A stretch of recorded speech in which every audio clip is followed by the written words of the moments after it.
Stern reveals James Bond. This Is Spinal Tap premieres. It's Pinball Expo month.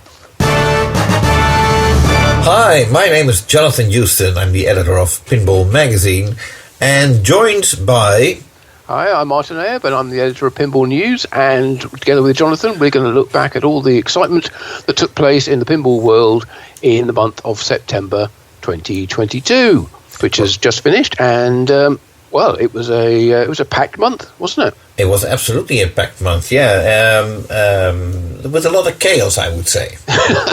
Yeah, things didn't necessarily go to plan for several manufacturers, but we can talk about that as we go through what's been going on in the industry throughout the month. And in rough lines or guidelines or whatever. So we got a new game by Stern. We also got the debut of a new game by Homepin. And, all the other manufacturers also have news. So, lots of news to cover. Right, okay, so let's get on with it then. The long-awaited reveal of Stern Pinball's latest cornerstone title.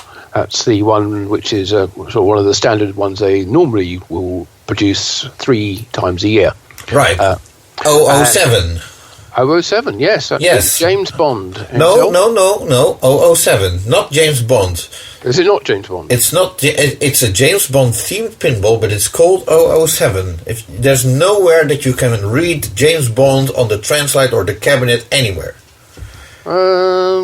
Okay, I might have to investigate that, but it's a 007 then themed game, but it's also in the 3 different versions of it, the Pro, the Premium, and the LE, which have been announced and revealed so far.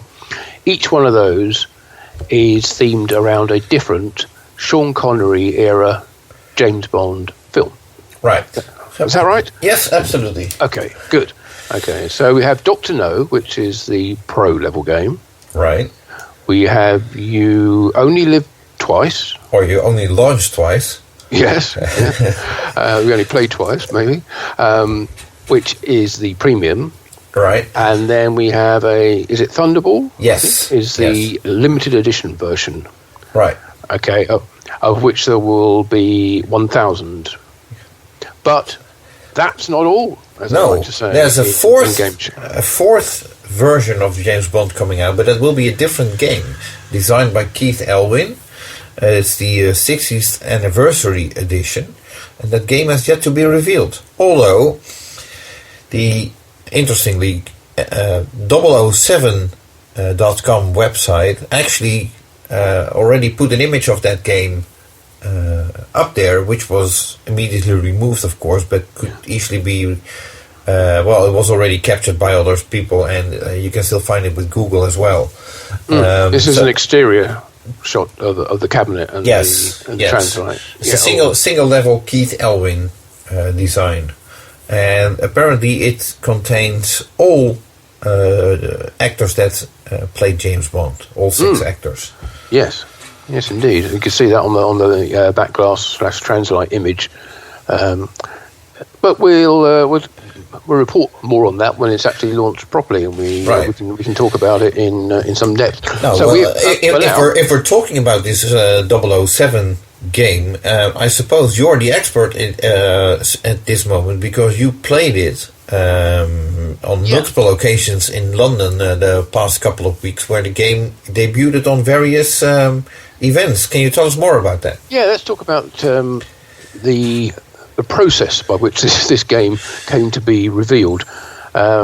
We knew it was going to be launched it's going to be previewed at the IAPA Europe show, which was being held in London around about the 12th to the 14th, I think, of September. Right. I think those were the dates.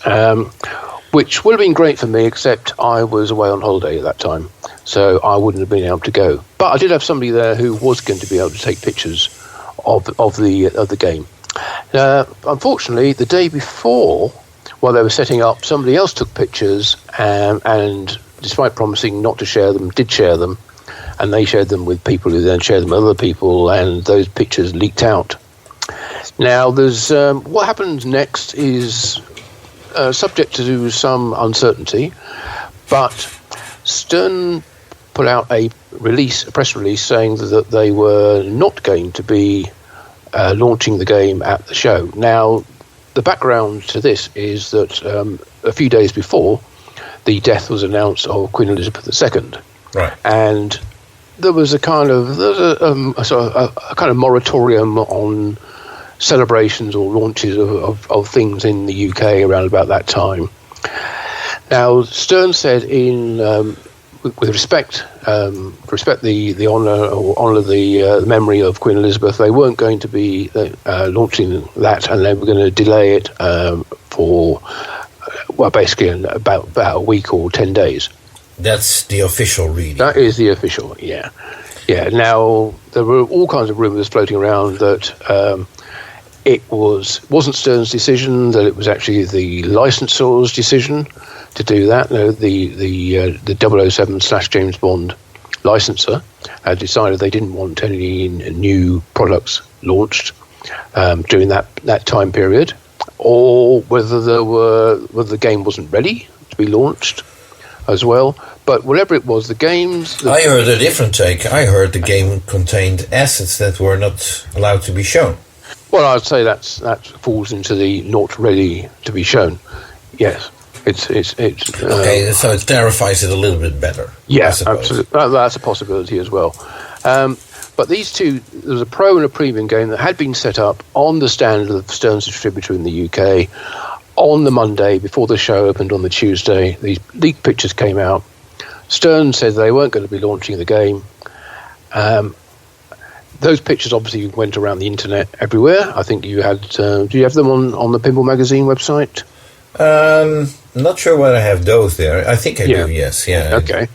Well, you can probably still see them there. But I took the decision that I wasn't going to publish them myself, because I thought, well, if it is the case that this launch has been pulled due to the Queen's death, and that's and marking that by not launching the game, then fair enough. I'll respect their decision there.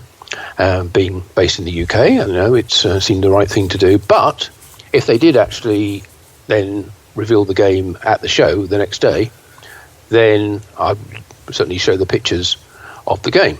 But, right. but they didn't. They didn't. No, those games were put back in their boxes and taken off the show floor. Yeah, I even got questions from people texting me like, "Hey, I'm at the IEPA show and there's no James Bond to be found. Do you know what happened?" Yep. So, well, that was it. Stern did put out a press release saying they weren't going to launch the game at IAPA after all. So the machines were there anyway, and so we didn't really get anything much other than some, rough pictures. Yes, shall we say, of the games that were on the stand. I don't think they were even powered up at that point. There was no video, I don't think. No. So anyway. Roll on to the next event, which was Stern officially launching, which was a week later, eight or 9 days later. Yes, that's right. So we had the full, the normal release, the announcement, the press releases, the Gary Stern comments. It was a presentation to distributors and operators the day before it was publicly launched. And so we have the three models. We have the Pro, which is priced at $6,999, Premium at $9,699, and a limited edition, as we said before, with 1,000 maximum build on of $12,999. So US dollars, that is. Yep, absolutely correct. Yeah. Now the LEs all sold out immediately, as everyone kind of expects. Even though they did announce that there is this 60th anniversary model, but no price has been set for that. It'll be up to distributors or resellers to set their own price. Right. Of that. Although obviously there will be a price that Stern will be charging them, but that hasn't been announced. I'm not sure whether this will be similar to the Beatles situation, where distributors were forced to buy 10 games in a block and then could set their own price. But Stern has been experimenting with different techniques. Such strategies, so to speak, yes. Yeah, well, there will be 500, apparently, of these 60th anniversary games. Right. So they'll be more limited than the limited edition. But, as you said before, it will be a totally different game, with a different playfield, different rules, and featuring different actors in it. So anyway, they did all this nice announcement, and then they said, as part of the press release, the game will be premiered at a 60th anniversary charity auction preview event being held in London at Christie's Auction House. So I immediately registered and got tickets for that, so I could get to play the game, and went along and played it. Had some fun. It was obviously very, very, very early code. Yeah. I think it was. I mean, to me, it smacked of we're contractually obliged to have the game here at this event. Let's put something together with some basic rules. You can have a multi-ball. You can start a mode or two, and it flips and it scores, and the key mechanisms work, but they're certainly far from optimized. That was fine. So I took some video of that. The truth was, I was waiting for somebody to play the game who knew how to play pinball, so I could then video them playing it. Yeah, apparently not that many people knew how to play pinball at that event. Well, nobody did. I was waiting, and virtually everybody who walked up to the machine didn't know how to even flip the ball, or didn't even know how to flippers in some cases. So they press the flashing button on the lock bar, start a game, press it again, because that's the only button they know exists. Start a 2-player game, and a 3-player game, and a 4-player game. The ball launches, it bounces around, it goes down the middle. I think, oh, that's a bit rubbish, and walk away. So anyway, I wasn't going to. That's what you get when you make games too complicated. Yeah, shouldn't have flippers on. Let's go back to the old days. So in the end, I thought, well, I'm going to have to play this myself. So I asked one of the guys from Liberty Games who were there, who were working with Electricoin, the UK importer and distributor of Stern games. Liberty Games are more a home seller of various coin-op amusements, and they were there to sort of guide people onto how to play the game and basically sell them. So one of the guys there very kindly held my phone while I played the game and recorded about 8 minutes of video until he said his arm was getting tired. So, which is understandable because it was a single game and it was just going on and on. So, but we got enough there anyway. So I went home, edited that video. It was a nice event as well, by the way. Could talk more about that, but I don't want to get too boring about the James Bond launch event. And put it online, and along with a report from the night, and which is still available on Pinball News. The next day, I was asked if I wouldn't mind removing that video because I'm really curious how that went. Did you get a text? Did you get an email? No, I had an email. It was just perfectly pleasant, saying, would it be possible to remove that? Because the reason being that it contains assets which haven't been licensed yet by, or may never be licensed by Stern from the James Bond licensing company. Now, my thought was, well, why were you showing it? And the answer is that the game was supposed to have been updated with new code before it went to that event. But unfortunately, due to circumstances. Yeah, beyond the control of the people who are bringing the game, they weren't able to update it before they got to the event. And by the time they'd set the machine up and had got the new code, the event was just about to start. And typical of these public-facing events, you're not allowed to open up a game or start working on it once the public are admitted for public liability reasons, and also because it doesn't look good for the show. Mm-hmm. So it basically went ahead with old code, which wasn't meant to be seen. So that's fair enough. Okay, I think enough people had seen enough of that video already. So I said, well, okay, that's fine. Will I be able to get some video of the updated code?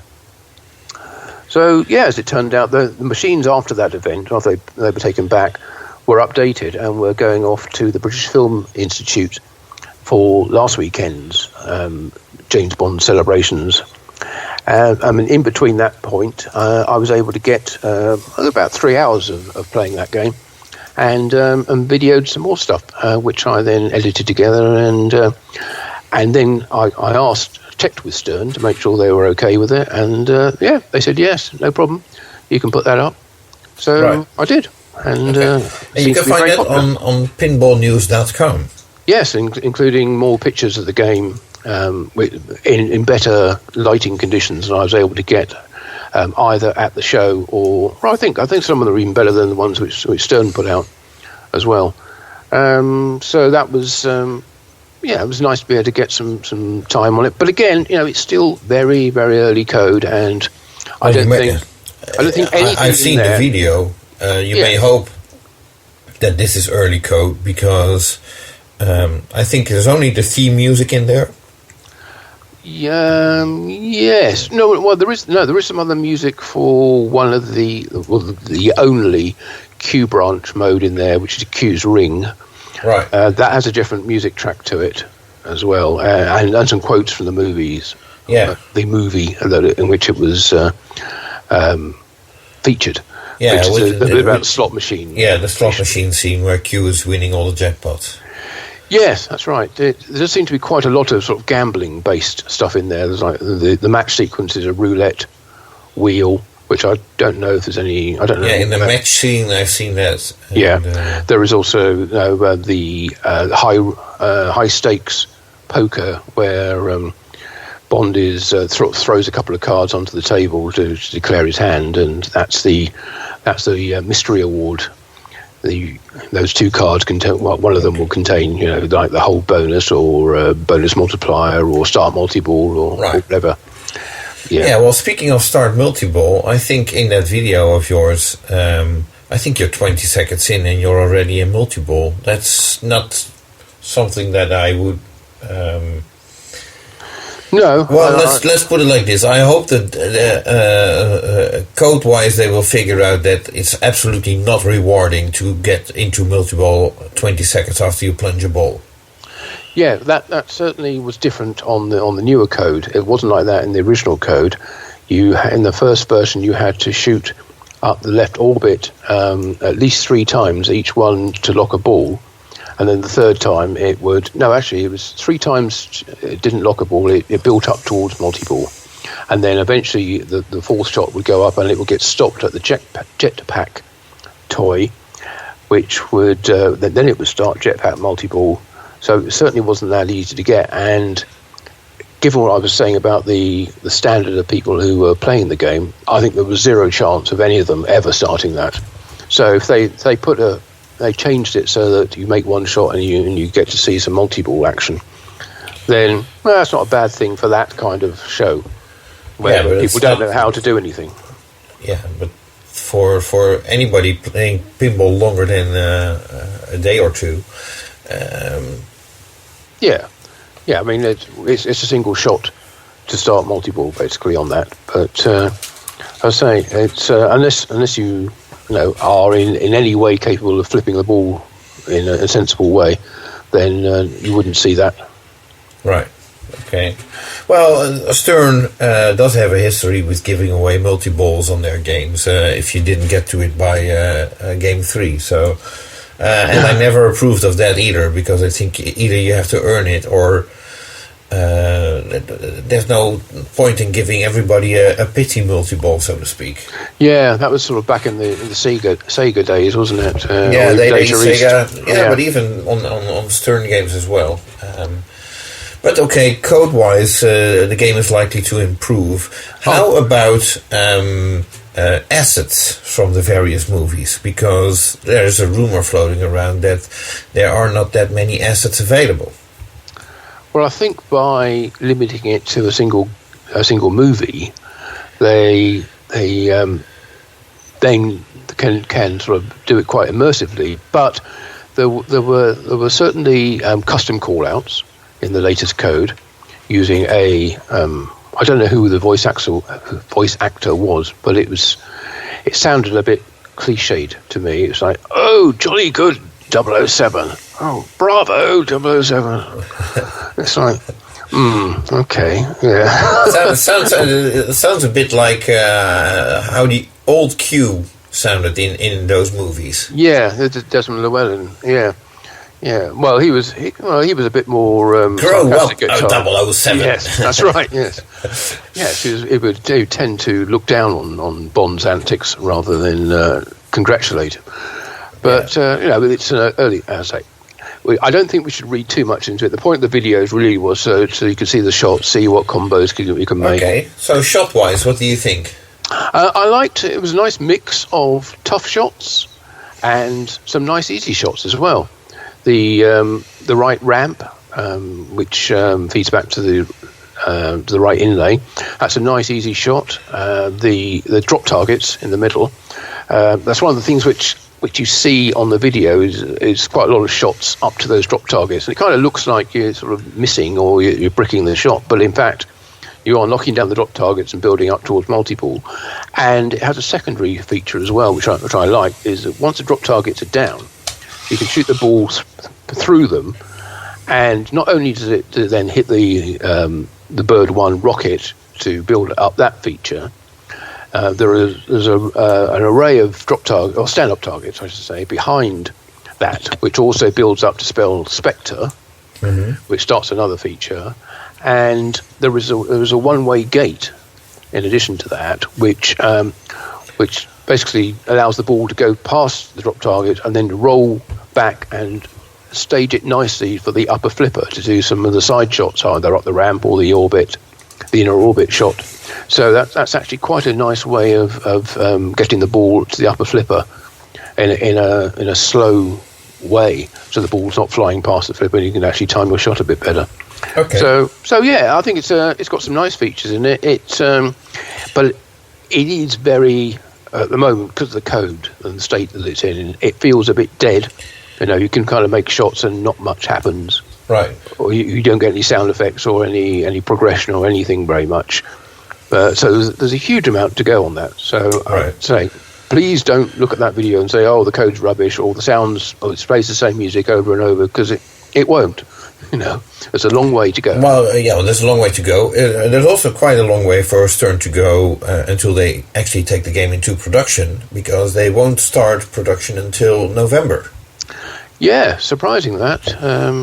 I suppose it's not given the state of the code at the moment, but I would guess that they were sort of contractually obliged to launch the game when they did, in order to meet the 60th anniversary event deadline.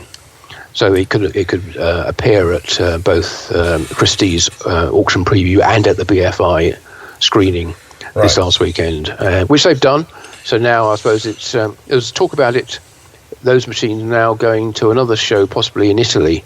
I don't know whether that's in Arda, the autumn show that they have there. Yeah, it could be. Yeah, so those might be going over there. So if you're in Italy or going to be in Italy, they might still get a chance to play the game before it hits the actual street.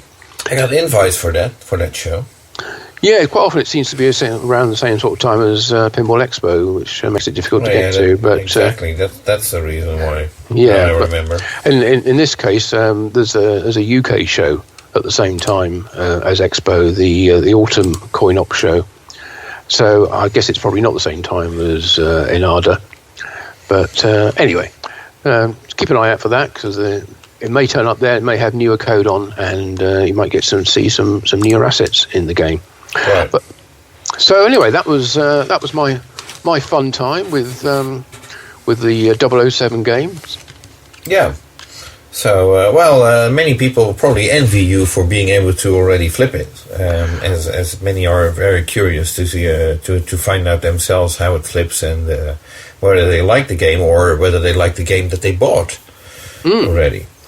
Yeah, well, I don't think people would be disappointed with the playfield layout. Certainly, probably the key thing is how, in what direction does the code develop? It's there's talk that Lonnie Robb is doing the code for this game, which I haven't seen him do the code for a little while.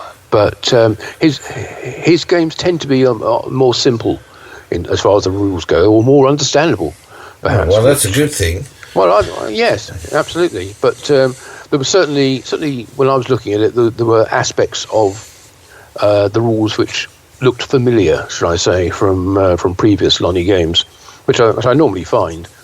Other coders tend to sort of overcomplicate things and have too many combinations and hidden scoring techniques which you need to know in order to get the score into the billions. Yeah. Whereas Lonnie's code, traditionally, to me at least, has always appeared to be more understandable and certainly been easier to document when I've been doing the sort of in-depth reviews of games. Well, we'll see how it goes, and of course Stern has a team of programmers, so Lonnie won't be the only one coding it. No, I understand Mike Vinicore is also working with him on developing rules. Right, okay. Well, it's good to see Mike Vinicore back in action after being ill. Absolutely, yep. So anyway, that certainly isn't all the news from Stern Pinball this month. No, there's more. One thing that I initially got excited about, they have been launching these goodie boxes that you can purchase at a supermarket, a Walmart, or a Target in this case, with some goodies themed around or related to the license of a certain game, but using the game's artwork. I think this is the best way to describe it. I think we've seen those for Teenage Mutant Ninja Turtles. There was another one, but I can't remember. I think for Batman they did something like that as well, but I'm not even sure. But the news this month was that they are now doing one in collaboration with NECA, NECA, which is available at Target, and that one is themed around Elvira's House of Horrors. And the box includes an exclusive Toonie Elvira figure, a beanie, a t-shirt, a patch, and a pin. Not a pinball machine, but a pin. Yeah, pin badge. Yeah. And you get all of that for merely $50. Okay, well, it's obviously a collector's item, but it's very nice to see Elvira's House of Horrors, which, as far as I'm aware, is an exclusively pinball-related title. Yes. I haven't seen it anywhere else. Sort of being turned into a mainstream product, which is available at Target. Yeah. So, and also the theme, the t-shirt and the beanie, and so they're all themed around that House of Horrors brand, so if you want to call it that. So yeah. So if you want to spend $50 and get, I'm not sure what's the most collectible aspect of it: the T-shirt, the beanie, the patch, the pin, or the box. Well, the box definitely. I'm not sure whether the T-shirt will be available anywhere else, not in a box, so to speak, but just separately sold. Yeah, I'm assuming it's going to be one size fits no one T-shirt, rather than having different boxes with different size shirts in. Maybe it fits me. Maybe it will. Yeah. Maybe you're the one person it fits. Yeah. Okay. So and well, speaking of Target, apparently, from what I understand from people looking for these, some Targets in the US, and of course there's plenty, we're also selling the Teenage Mutant Ninja Turtles box, which was released in collaboration with Stern. So if you're interested in that, check your local Target or another Target nearby, and who knows, you might be lucky. Yeah, sounds nice that the pinball products like that are making it into the mainstream. That's a nice alternative lifestyle, shall we say, product for Stern to be working on with NECA. Right. So, well, along with all this, as if Stern haven't been busy enough doing all this, they've also brought out a whole bunch of code updates. Get my pillow. Good. Okay, and it's my time to shine. No, it's they've actually updated all their Spike 2 titles, which is, I think, 18 such titles. That's Rush, Mandalorian, Godzilla, Beatles. Yeah. We get blah, all the way up all the way back, I suppose, to Deadpool, and what's the other one? Would be Avengers, Guardians of the Galaxy. Yep. Yeah. Aerosmith. Yes, that was it. That's what I was thinking of.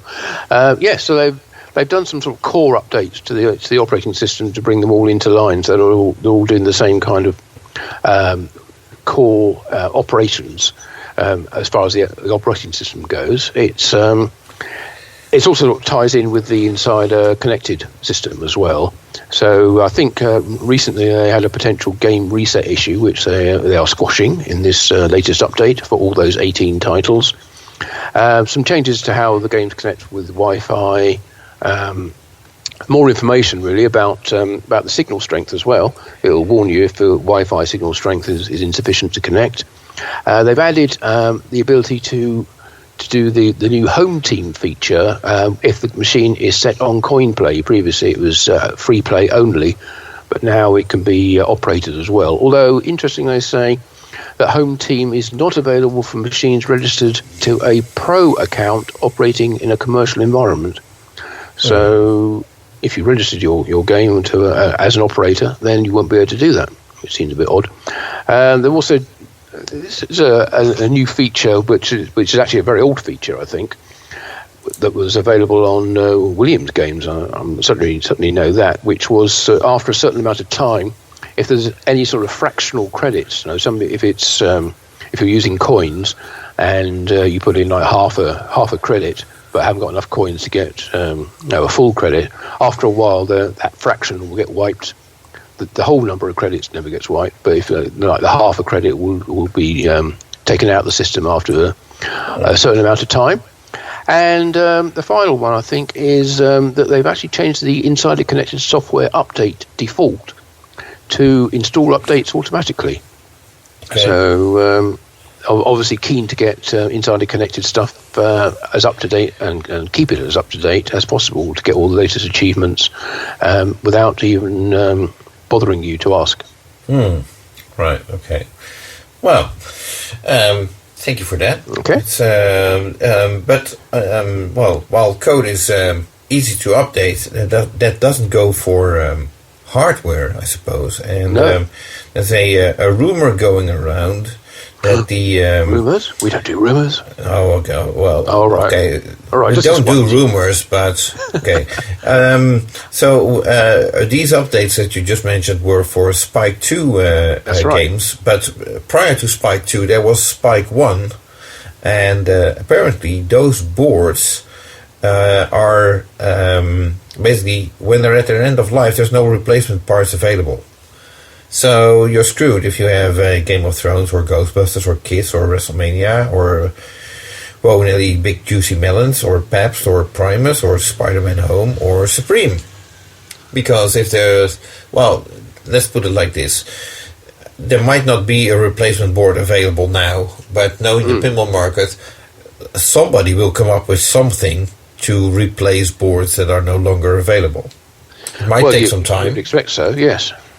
So, but for now, it seems that if you have one of those games and one of your boards dies, which especially with certain. Is this the CPU board or the node board we're looking at here? I have no idea. So, but some boards are easy to fry. I suppose we've seen that happen even with Stern employees at pinball shows. Yeah, no names. Yeah. Yeah. And we'll just for now it's just a rumor, but I'm not sure whether people should start stocking these boards or I don't know. Well, we have certainly seen lack of availability of some of the components that go to make up these boards. So it could just be that some of the parts are not currently available to remake them, but those parts may become available at some point in the future, in which case, they may come back into stock. This is something which we'll actually be looking at a little bit later with a different manufacturer, I think. So I don't want to preempt that too much, but right. Okay. Yeah, but it's certainly worth taking care of your Spike 1 boards. Right, yeah, okay. I think that rounds it up for Stern Pinball. I think it does, yeah. For now, yeah, they're going to be very busy making 007 games. Yeah, and announcing the 60th anniversary model as well. So, last couple of comments. Of course, it is Pinball Expo month. Traditionally, Stern used to do a pinball a factory tour during the show. Mm-hmm. Similar to during the COVID pandemic, Stern will now be doing a virtual pinball tour, which means that I think the last time it was Jack Danger with a camera streaming live, which was aired in a room in the hotel, and people could watch that and ask questions to Gary Stern. Seth Davis will be present as well. Yes, I think it went down very well last time. I think people were very impressed with the quality of the presentation and what they were able to see. Right. So no factory tour in person at the Stern Pinball Factory. No. But traditionally the Saturday is sort of Stern Day at Pinball Expo. So there's also quite a few seminars with Stern designers and art people and so on talking about their work. Yeah, I think they're doing a special sort of signing for Stern's artists and designers. Oh, I think. Okay. So, yeah, I think I saw that. That's in addition to the regular signing autograph session, I would say. Okay. So and that rounds it up for Stern Pinball for the month of September. Yeah. Okay. Well, let's move on to our second headline then, which was all about another game premiering. Yeah, another new game. Yes. Well, one which we knew about again, and has been heavily trailed. And then in this case, we are talking about This Is Spinal Tap. Yeah, which by Homepin from Taiwan. Indeed. If you were listening last month, you would remember that we said that this game would be premiering at Pinfest in Newcastle in Australia. Right. And it did indeed. Now, the games were originally promoted as being the first production models, but, the reception was, we say, a little... Mixed. Yeah, mixed. That's a good adjective. And it was later scaled back to them being the first prototype models to be shown.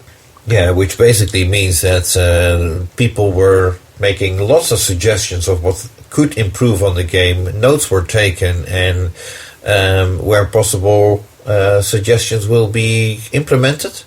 Yep, I think that's a good description. Yes. Now, apparently, orders won't. Well, Mike from Homepin was saying that all the production up until mid-2023 has already been sold, and so any orders made now won't be fulfilled until the middle of next year. Well, based on what the reports were from people that played it, I'm not sure there will be that many orders. From that, I don't sound harsh, but like we said, the reception was mixed. It could still be a fun game, but there's complaints about the price tag and what you get for that money. Yes, well, certainly the price has been increased, but it's as with Bond and pretty much any licensed title, there's always going to be a hardcore of uber fans out there who've got to have everything related to that particular title.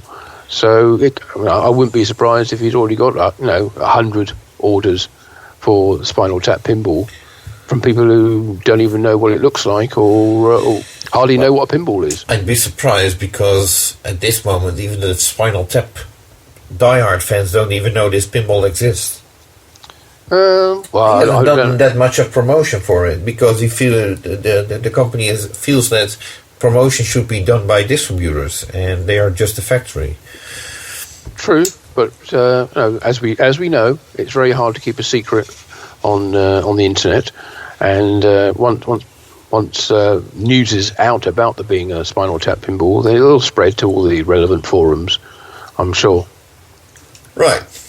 So, but let's hope that the game, that the suggestions will be implemented. And it sounds to me that Mike could use some people that really understand pinball, not just the engineering side of how a pinball machine works or how you could build a pinball machine, but what makes it fun and exactly. Yeah. What makes it fun? How to get the choreography of gameplay right, that you're not waiting too long for a ball to. And this is just an example, for a ball to be released from a certain mechanism or something like that. You want, it should be entertaining and yes, and it should guide the player through the game to what they're meant to do. And it's not just shoot a ball around, hear a couple of voice calls, and play some music in the background, and we're done. No, you need to have a reason to make shots, a storyline. Who are you? What are you trying to do? What are you trying to achieve? And are you trying to achieve something in a fun way, or is it just repetitive shooting that makes it boring?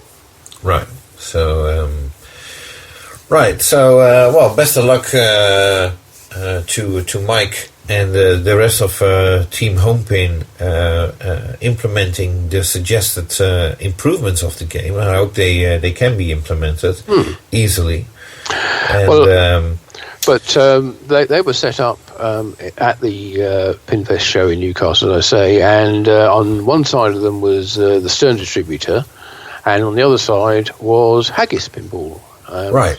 So they had their Fathom Revisited game there, and that seemed to be very well received at the show, I would say. Everybody who played it thought it was built in a very, well, more than professional, very, very impressive way. Okay. And played remarkably well. So we haven't actually got any experience of those games ourselves, have we? We haven't. No. I haven't played it, and I don't think you have either yet. No. Hopefully in a couple of weeks. Oh yeah. Well, fingers crossed for that. But we'll talk about that a bit later, as well. But that's basically all the news that we had from Haggis, was that they are busy building Fathom Revisited and showing it at Pinfest, and good luck to them.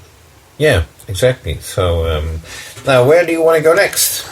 While we're talking about new games and premiering of new games, let's talk about one which another game which didn't premiere where it was meant to, or it was intended to, and that's Pinball Brothers. Right. I'm not sure whether it has to do with the passing of Queen Elizabeth II. But we're talking, of course, about the Queen game by Pinball Brothers. That was supposed to make its debut at the super awesome tailgate parlor hosted at the Coin Taker premises. I think that's in Pennsylvania, right? Yeah, Sunbury. Yeah, that's right, in Pennsylvania. Yeah. So, while the Pinball Brothers were there, and they know how to party, the game was not shown in public there. So no, it's a bit disappointing. I guess they either didn't get the licensing sorted out in time, or it's just not at a suitable stage to show it to people who sort of may not get the fact that there's still development work to go. Yeah, now we did get something in the form of a promotional video for the game, but it's not like a gameplay video. It's really like a promotional video. You see a couple of shots made, animations, and it's a quick montage of some gameplay, but it doesn't tell you how it plays, actually. No, and that was released. It was made available this month, actually quite recently, just about 1 week ago, I believe. But I was looking on YouTube at it and looking at the details, and it said it was uploaded in August. So it's actually been there for a while, but I guess it's been sort of private or unlisted until now, but has now been made publicly available. So even that may not represent the current state of assets. But they'd also show some the video display animations as well, assuming they are the ones that will make it into the final product. And look, they look nice, very well designed and executed. Mm-hmm. So it's nice to see some of that. The thing which I really didn't like, and it's probably one of the biggest selling points of the game as well, is the voice calls from the surviving band members. Yeah, I feel you. They just sound so bored when they were doing it, or very enthusiasm. Very calm call-outs, like Roger Taylor's autograph is lit. Yeah. But in a way that is really not urging you to make a certain shot. Yeah, exactly. It wasn't building the excitement, should we say? So it's one of the key things you've got to do with any pinball. Is you've got to enthuse the player to actually want to do it, and to cut through all the background noise as well. All the background music, so it's loud and clear. Yeah, that may change, but I doubt. Well, then they better record new ones. Yeah, so they probably recorded all those voice calls now. Probably had their session, and that's it. Yeah. So. Oh well. Anyway, there were no availability details on the video, or we know what the prices are going to be, or what the price was going to be, at least, which was Champions Edition was going to be $9,295 and the Rhapsody Limited Edition was going to be another $1,700 at $10,995. Now, obviously, we've seen pinball pinflation taking place recently, and you kind of think the longer that people don't launch games, the more the temptation will be to raise the price before they actually do. Right. So they seemed pretty towards the top end, shall we say, of expectation when the prices were initially announced. But as more and more games come out that are in the $12,000, $13,000, $15,000 price range, they're looking more and more reasonable by the day. So now the original release schedule said that the Champions Edition, which was the sort of standard version, would be released in the first quarter of 2023. So whether that's still on track, we don't know, and whether the price will be the same, we also don't know. But we'll probably check with Pinball Brothers during Pinball Expo, I suppose. I assume they will be present. So yeah, well, hopefully, there's a lot of hopeful stuff from that show. We'll see what happens, and we will report back to you as soon as we know any more details. Right. So. Well then, moving on to Spooky Pinball. Yes. They are currently running a 25% off promotion on Spooky Pinball merchandise. Last month, they also announced Total Nuclear Annihilation 2.0, the Scott and Easy game that Spooky Pinball is manufacturing. This is the second run with some improvements, add-ons, whatever you want to call it. Now that upcoming run of Total Nuclear Annihilation was limited to 250 units, but it didn't sell out. And I think like 2 weeks after the game was opened to fan club members, non-fan club members are now also available to order a game.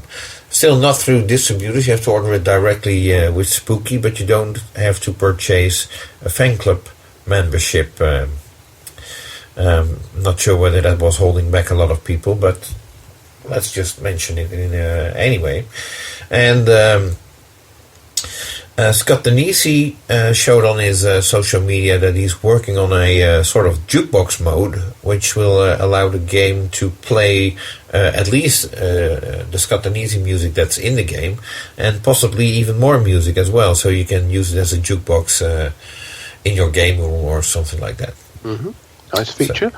Yeah, well, if you want to buy one of those remaining TNA 2.0 games, then, as Jonathan said, you can get them through the Spooky Pinball website for the full price is $8,995, but there is only an initial $2,000 non-refundable deposit at the time of ordering. Right. So, with the rest paid when the game is ready to be built. Right. So. Okay. And that's already all the news from Spooky Pinball. I think it is.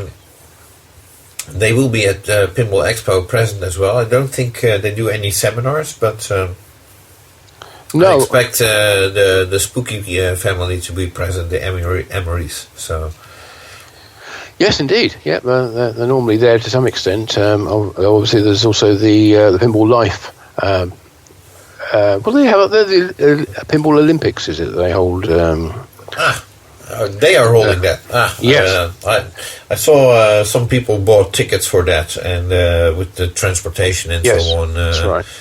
Yeah, I think the Pinball Olympics to take part in that is $50, and the transportation ticket was like $35 or something like that.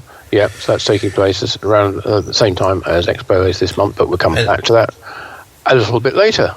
Right. Okay, and that's at the Pinball Live premises. I'm not sure whether it is, because I did see a post from Terry saying that the Pinball Live factory or premises are packed at the moment, and there's no room to do a party type event. So I don't know whether that's being done there or it's being done at a nearby location. I don't think it's actually in Pinball Live, but I could be wrong. We'll find out. Right. So now, while we're on the subject of Pinball Expo and events at Pinball Expo, Jersey Jack Pinball, currently running Toy Story 4, will be doing in-person factory tours for everybody. You don't even have to be a Pinball Expo attendee, so to speak, or you don't need a Pinball Expo ticket, apparently, but they're doing free factory tours. If you're interested in seeing how Toy Story 4 is being made, then this is your chance. Yeah. That's all happening on October the 20th, if I'm not mistaken. That's the Thursday of Pinball Expo. Yeah. Yes, starting at 9 a.m. in the morning, and not only are the factory tours for free, but they're also including round-trip transportation between the Pinball Expo location, which is the Renaissance in Schaumburg, and the factory in Elk Grove, which is not that far. Now we've seen, and probably this is where Jersey Jack likes to stand out, we've seen transport to other pinball factories in the past where school buses were being used, and with Jersey Jack you can ride in a clean, safe and comfortable ride on a 56 passenger luxury motor coach from Windy City Limousine and Bus Worldwide.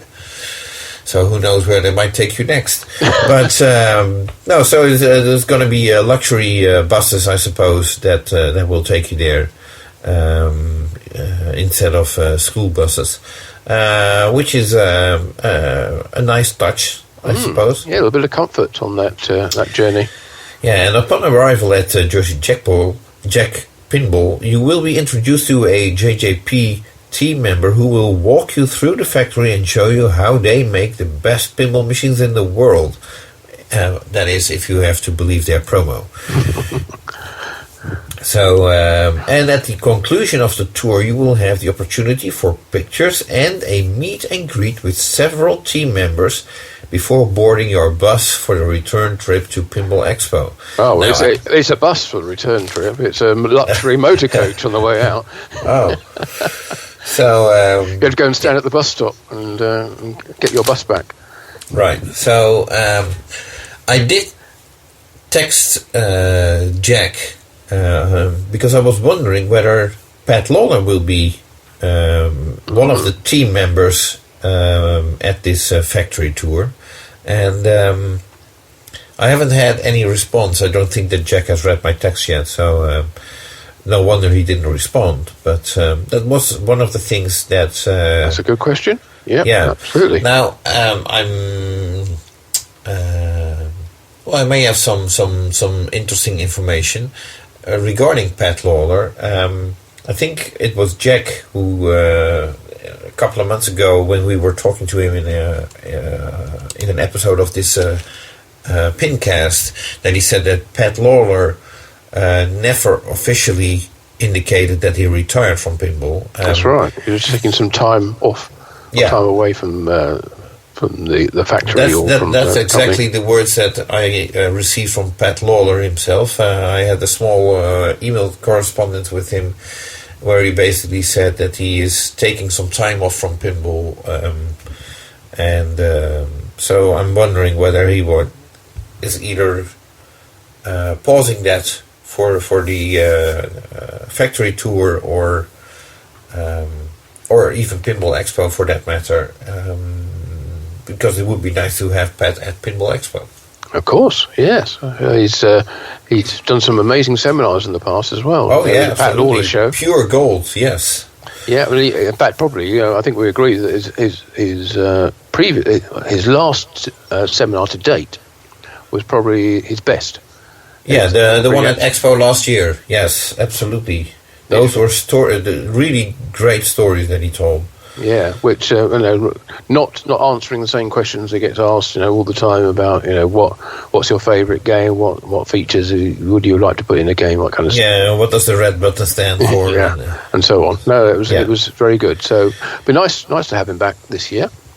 I suppose we'll have to wait and see. We can't answer that right now. So. Yes, if you do want to go on the Jersey Jack Pinball Factory Tour, and let's face it, who wouldn't, then you will need to sign up at the registration desk at Pinball Expo, because there are certain time slots. Only so many people. There's only a 56-seater luxury motor coach from Windy City Limousine and Bus Worldwide, or at least on the way out. And so there are certain time slots. I think they're every 15 minutes, half an hour, something like that. So they only got one bus. Yeah, that's right. So you have to pick your time wisely. You have to choose wisely, and then it'll take you there to the tour and bring you back, and then you'll be back in time to pick up the rest of the Pinball Expo, because.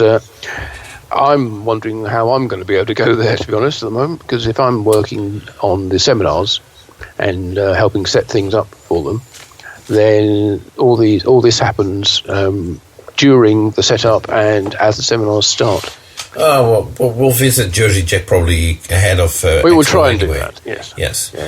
So, also some news about Jersey Jack Pinball. Guns N' Roses is back in stock.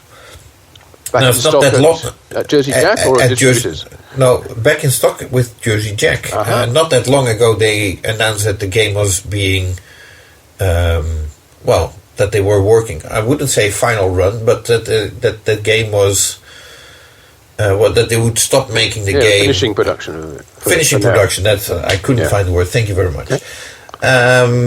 But apparently, either they set up a second line in the studio or something, but a game is available again. So if you missed out on the Guns N' Roses and you're looking to buy one, then this is your chance. Right. Well, okay. So nice that will be back in stock and available. And of course, that's an Eric Mounier design with Slash. Have you got any information you can share with us about what Eric might be doing later in the year? Yeah, I can. I think it's about to be officially announced, and I'm just going to steal that. Eric Meunier will be a special guest at the Dutch Pinball Open, which will be held from the 11th to the 13th of November in Rotterdam, in the Netherlands, that is. At the Dutch Pinball Museum? Yes, exactly. And we will both be there, of course. And, yes. We'll be able to report on what happens and what Eric has to say. I assume he's doing a seminar, is he?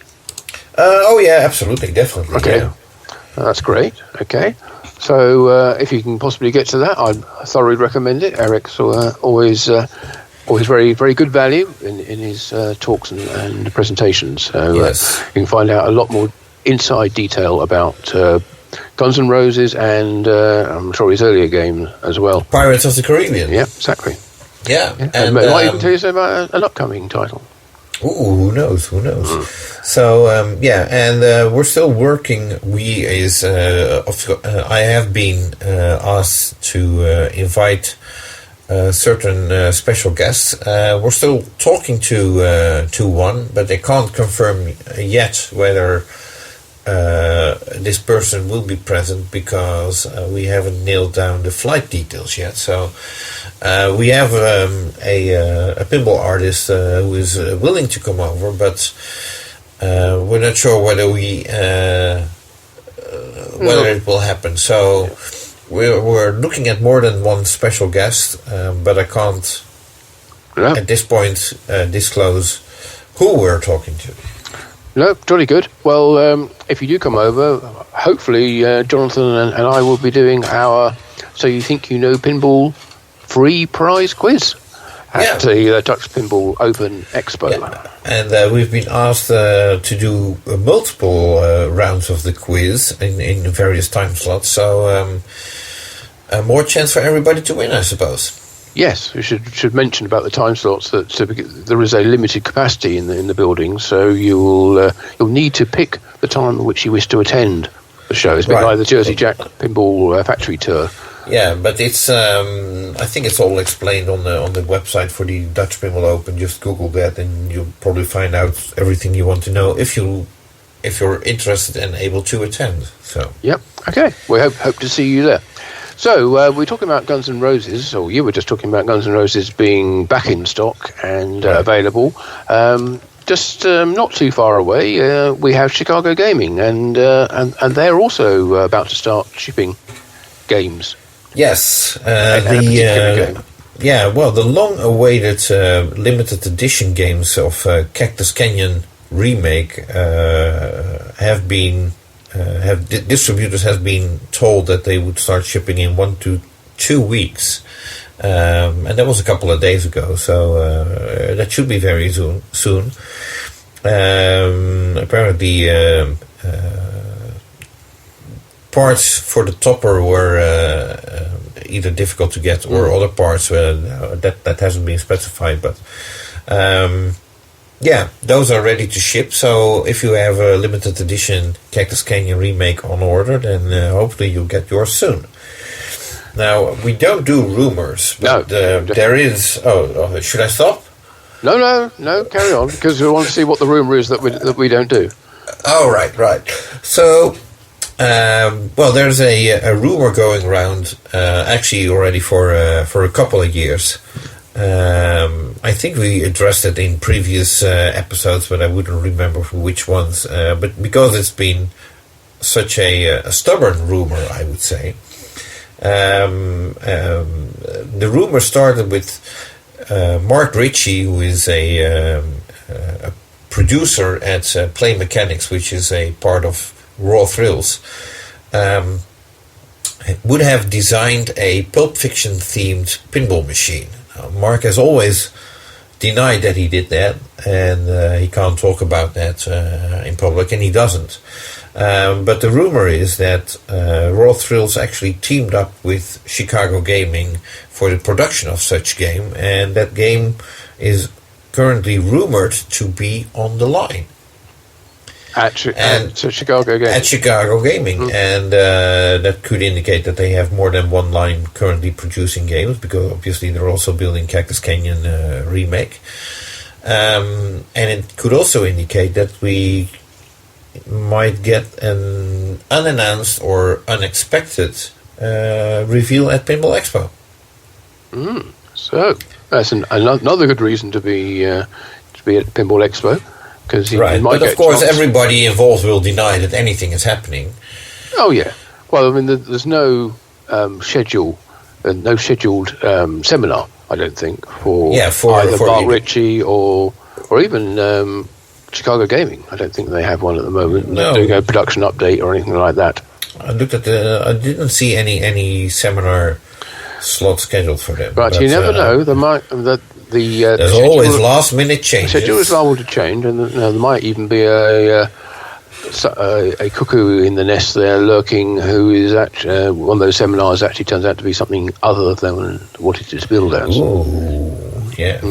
Surprise. So another reason to attend Pinball Expo. Absolutely, as if there weren't enough already. Yes. Okay. So, but that sort of rounds it up for Chicago gaming.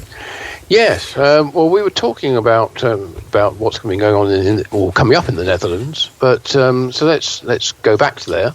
And is there any news from Barry at Dutch Pinball about the Big Lebowski, or indeed any upcoming game?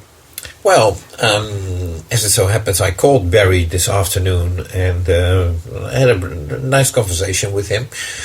As far as news regarding Dutch Pinball, they are currently building games, and it seems that the supply chain issues that they were suffering from for months ago, it looks like they have a steady supply chain at the moment, so they are building games, and they plan on continue doing that.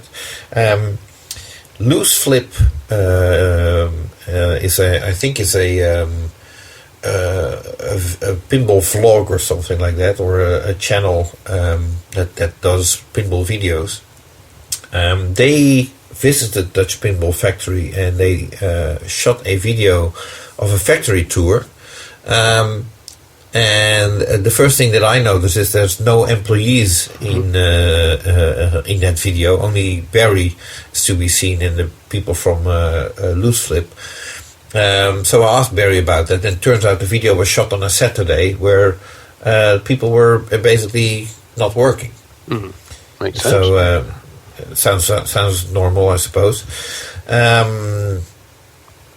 And one other thing that, I asked Barry about, of course, an upcoming game. We're definitely not going to see a new title from Dutch Pinball being announced this year. And I got the feeling from Barry that, especially if you look at the current situation where a game is being announced and then it takes a year before you get it, he would like to avoid such situations. So if he is going to announce a game, he rather does it when he has plenty games ready to ship, so people can buy a game and play it not that long after. Makes sense. That's where everybody wants to be, I think. So right. He's as long as he's got plenty of Lebowskis to produce, yes, he can. He's in a very good position as far as launching a new game to his timescale. Right. So, and that's all the news from Dutch Pinball. We did touch on an interesting topic, which here in the Netherlands currently prices for electricity and gas to heat your house and so on are going through the roof. Which is blamed on the war in Ukraine and Putin cutting us off from gas, I suppose. Mm-hmm. Yep. You're certainly not alone with that. We have all the same issues in the UK as well.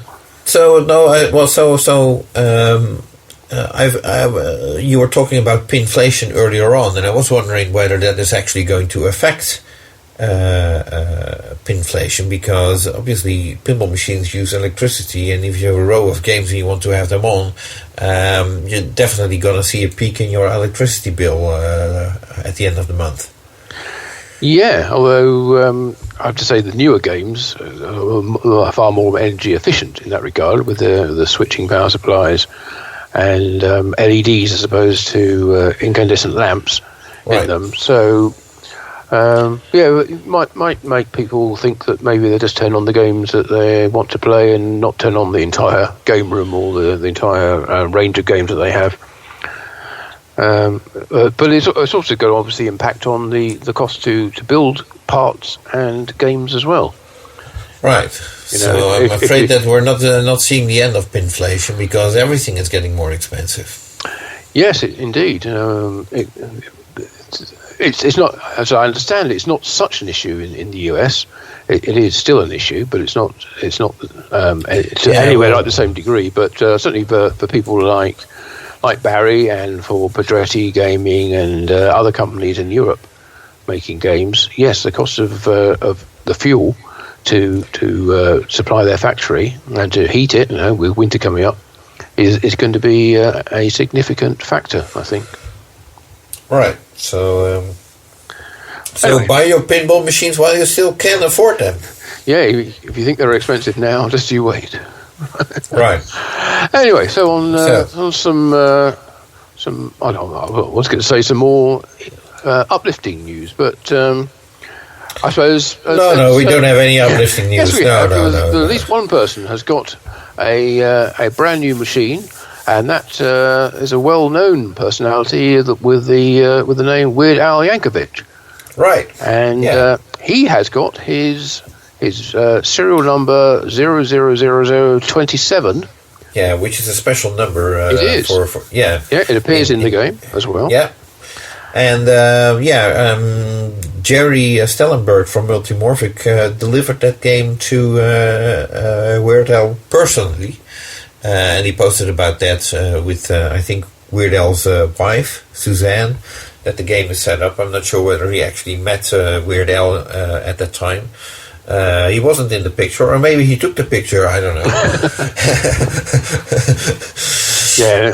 Obviously no one wants to see him in the picture. No.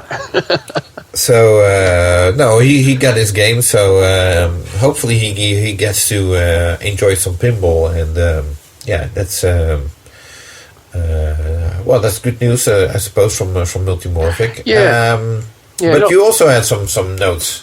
Well, not news as such, and I don't think this is particularly new. But I did notice, browsing the Multimorphic web shop, that both the P-Rock boards and the P3 Rock boards are currently not available to buy.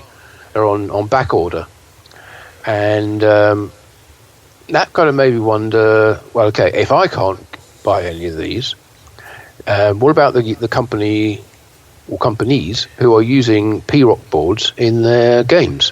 And in particular, thinking about American Pinball, who use the P3 Rock, I believe, as their game controller. Well, Spooky does as well, at least in Total Nuclear Annihilation. Yes, that's right. Yeah, TNA. Yeah. So, are these boards available for them, or is that impacting on their production as well? That's a very good question. We should ask Jerry. We should ask Jerry, or we could ask Dave Fix or Charlie. Or Scott. Impacted. Is this causing? Obviously there are supply chain issues all over the world, to some degree or other. But is this something as important as this? If your entire game is based on this one controller, and you can't get it, you can't exactly get it from another supplier, can you? Right. So, that's the same issue as we described with the Spike 1 games. And obviously Stern has a backlog of orders that they still need to fulfill, also partly based on these supply chain issues, which may now be not as relevant anymore as they were a couple of months ago, but they still need to fulfill those orders. That's right, yeah. Easing, but not eased completely. Yeah. Anyway, that's something to ponder for now, and we'll find out more about that. Yeah, we'll ask people at Pinball Expo. Well, not so much people, but I'm sure that Jerry Stellenberg of Multimorphic will be present as well. Somebody we probably won't be seeing at Pinball Expo this year is the former head of I suppose still is the head of Deep Root Pinball. Why not? Well, apparently he's now busy in a new job. Mr. Robert Mueller, who was the, I was going to say brains behind Deep Root Pinball, but was behind Deep Root Pinball, is now apparently working for the plane maker Boeing. Oh my God! In what capacity? Well, exactly. I hurriedly checked my plane ticket to Expo to see what flight it will, what plane we were using. But yes, I would assume it's returning to his legal roots and in working for them in that capacity, rather than Boeing suddenly getting into manufacturing pinball machines. So just a little aside there. But is it a corporate function or? I believe so. Yeah, it's a full-time post, I think, working for Boeing. while the small issue, the small inconvenience of the SEC investigation and bankruptcy rules the courts and through. He needs to put food on the table, of course. Yeah, absolutely. So yeah. And he hopefully both will pay him like 60 million a year or so. Well, that'd be good. That would help refund some of the people who lost money. Yes. Okay. So anyway, moving on. That's the only Deep Root Pinball news that I was able to find this month. Okay. And was there any news from Turner Pinball that sort of picked up the remains of Deep Root Pinball? Who are definitely not Deep Root Pinball 2.0. No. There are no new videos, no news coming out of Turner Pinball at the moment, as far as I am aware. Okay. So moving on, where do you want to go? Well, let's talk about somebody else who is bringing out games. Then we've covered quite a few games being released or become available, and let's go across the border up to Vancouver and Pinball Adventures. Right. And last month we reported that they were moving to a new space in order to build their Poly Factory and subsequent titles. And that move has apparently been completed now, and they are well set up in there. Andrew has been posting a few pictures on his Instagram feed. But it does seem now that although Poly Factory has not gone into production fully yet, they are concentrating more on game number 2, which is Elephants. Well, the interesting, sticking with Poly Factory for a second, the last post from September 23rd says that the moving is now complete and assembly and testing resumes for Poly Factory, but I think they announced something that the production of Poly Factory was complete, and I don't think they built even 10 games. Oh, I haven't seen it saying it had been completed. You'd imagine if orders came in, they would build more. Yeah, that's what you expect. Yeah, so, but they have said, or Andrew has said that they are going to be streaming or showing the development and production of Elements on in a video format, and they showed a rig where they're going to show how they're going to build the game. Yes, I've seen that post as well, and I look forward to that. It also says that he showed a separate playfield for Elements and said, "Let the coding begin," which probably means that we're still quite some time away from seeing Elements going into production, because there's no code yet, apparently, which seems odd to me. But then again, I'm only reporting what I read here. Yeah. Okay. Well, nice to actually see some actual games come out of Pinball Adventures. Well, that's the thing. We haven't seen any games come out yet. We have seen games being built, but we haven't seen them show up anywhere. No. Well, maybe at Pinball Expo. Well, I was going to say, maybe that's another one. We're putting a lot of store by Pinball Expo this year. I can't imagine it's going to live up to all these trails that we are putting out there. But if we get any of them, it'll be good news. So we'll bring you all the details of whether we find out anything about what Pinball Adventures have been up to. Right. So yeah, and then you found something rather interesting, although not that enthusiastic as you apparently were. Oh yeah, I was contacted by Orlando from STR Pinball, and in Spain, that is. Yeah, absolutely. I was just mentally checking that they are in Spain. I wasn't entirely sure that they were, but yes. Well, Orlando was telling me that he's has announced a new game, and this one is called Angels and Demons. It's going to feature a 15.6-inch HD LCD screen in the usual place in the back box, I believe. It is based on a WPC 95 cabinet shape, but they've reduced the width slightly to 69 centimetres, so it can fit through doors more easily. Then apparently Spanish housing has smaller doors. Yes, well, one would guess 70 centimetres then if they've reduced it to 69. Well, I think that's kind of makes sense, because there was, I mean, what's in the back box these days? Hardly anything. It's not exactly full of boards like it used to be. Right. So it's almost superfluous. It's just there as a display device. But so yeah, if you reduce the width a little, and then that would even allow you to get games a bit closer together if they're in a line. Okay. So you already showed or you sent me with the notes that you sent me an image of what I assume is going to be a backglass yes, image. That's right. Yeah, translight or backglass image, which is a sort of very much a good versus evil type. It's called Angels and Demons Final Battle, to give it the full title.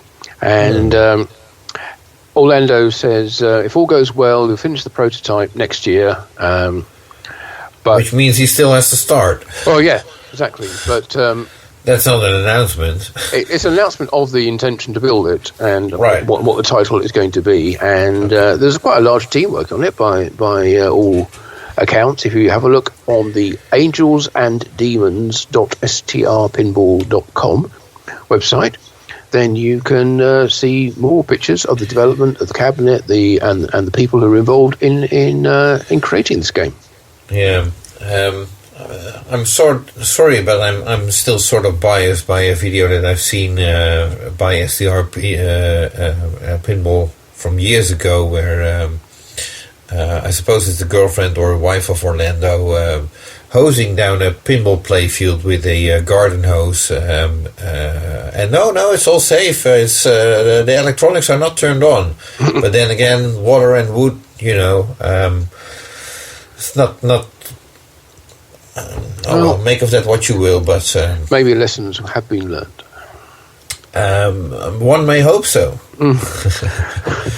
Okay.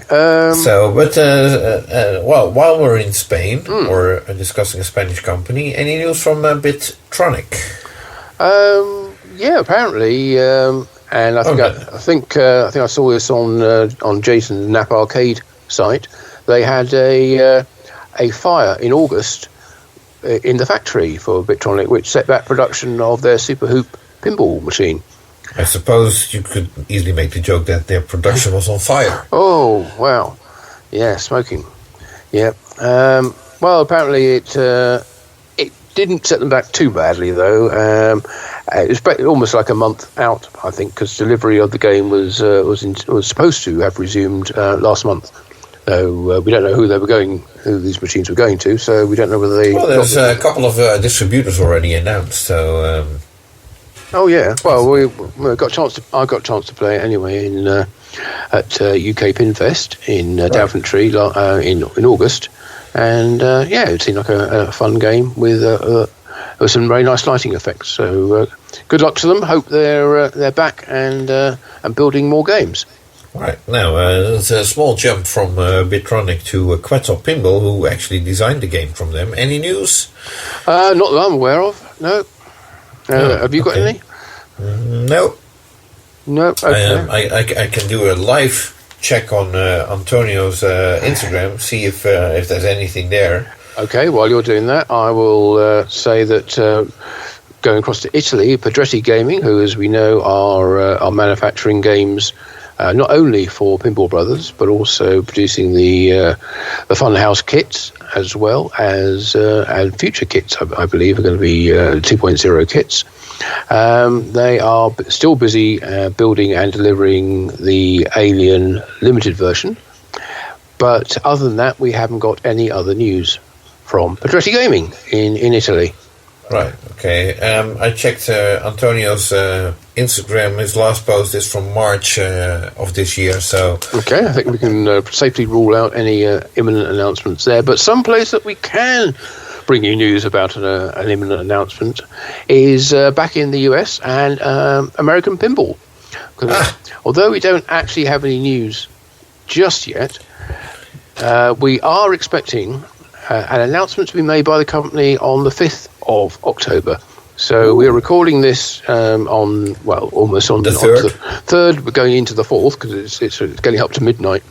Right. So yes. So if you're listening to this on the day we release this, which will be the 4th, then it'll be tomorrow. So keep an ear and an eye out for news from American pinball. Yeah, and what I hear in the rumor mill is the Dennis Nordman game will have Christopher Frenchy artwork, which I don't think was any secret. I think we knew that. But the game design itself, the playfield looks very impressive, is what I've been told, and it should be a lot of fun. Oh, so okay. That's all I can say about it right now. Have you seen it? No. Okay. But I know people that say that they do. Okay. Did. Yeah. Well, speaking of which, one of those people is our good and close friend Gary Flower. Well, let's see if he's able to give us any more information then. Okay. Let me give him a call. Okay. Hello. Hello, Gary. Hey, Gary. Hi there. What's that noise? Oh dear. What's that? That sounds like a fire alarm. Oh my God, Gary! You need to get out of wherever you are, but make sure you're safe. I lost him. Okay. Well, sorry about that noise, everyone. Hopefully, we'll get some more information soon. Even if it's only about whether there really was a fire or whether it was just a false alarm. But we'll try and get back with Gary either later or more likely next month. Yeah, and if you're coming to Pinball Expo, of course. From what I understand, Gary is also going to be at Pinball Expo. Oh, well, you'll be able to get it from the horse's mouth, as it were. Right. So with Pinball Expo being this month, if you're a listener of the show and you're coming over, Martin and I are both likely to be present, and we certainly appreciate it if you give us a shout out or just stop by, say hello. Say hello, and we'd like to hear from you. Usually we're just talking without any feedback, so any feedback will be appreciated. Yes, certainly positive feedback or things you like the most. It's always good to hear which aspects of the PINcast are your favourite. So right. I think we're going to have a very busy month with all the Pinball Expo trip coming up. And hopefully visiting some other places in and around the Greater Chicagoland area. I don't even have time for that. No, I mean pinball related ones though, because we're already lining up some visits, aren't we? So need to get to working on that. Yeah, and I got a couple of international European flights as well. So it's going to be a busy month. Right. Okay. Well, we'll be back. Next month. I think that wraps up everything in our rota for this month, or our schedule of news. So I don't think we missed anything. Exciting times. We will obviously have an awful lot to bring you from Pinball Expo, and we look forward to bringing that to you at the beginning of November, I suppose. Yeah, looking back at everything that happened in Hold on. Assuming that you're doing the recording of the seminars and so on for Pinball Expo, of course, people need to tune into pinballnews.com for your live updates, I suppose. Well, that's very kind of you to remind both me and listeners. Yes. The intention, I better just say now, the intention is to be able to release audio recordings of all the seminars as soon as possible after they've taken place. The video productions of them will probably take a bit longer. I don't think there's any live streaming planned. But, I don't know, because I'm not doing the video of this. I think that will be Jeff from Arcade Hollywood. We'll be handling that this time, but I will be in the seminar room, and I'm sure I'll be helping out with the sound and the AV and all the computer stuff and projections, and as usual. Hopefully not the entire time, because it's, as we said earlier, it's an absolutely packed schedule of seminars from Thursday lunchtime, or mid-morning, in fact, all the way through to late on Saturday. Right. Saturday evening. So I certainly don't intend to be holed up in that room for the entire 4 days. But I certainly intend to have the seminars available for you on the Pinball News site as part of the Pinball Expo 2022 report. So look forward to getting that done. Right. Okay. So, and I guess that rounds it up for this episode. So from my end, thank you for listening, and I hope that you'll be back for our next episode at the end of October. Yes, indeed. Okay, so until then, have a fantastic month, and we will see you next time. Thank you. Bye. Bye-bye.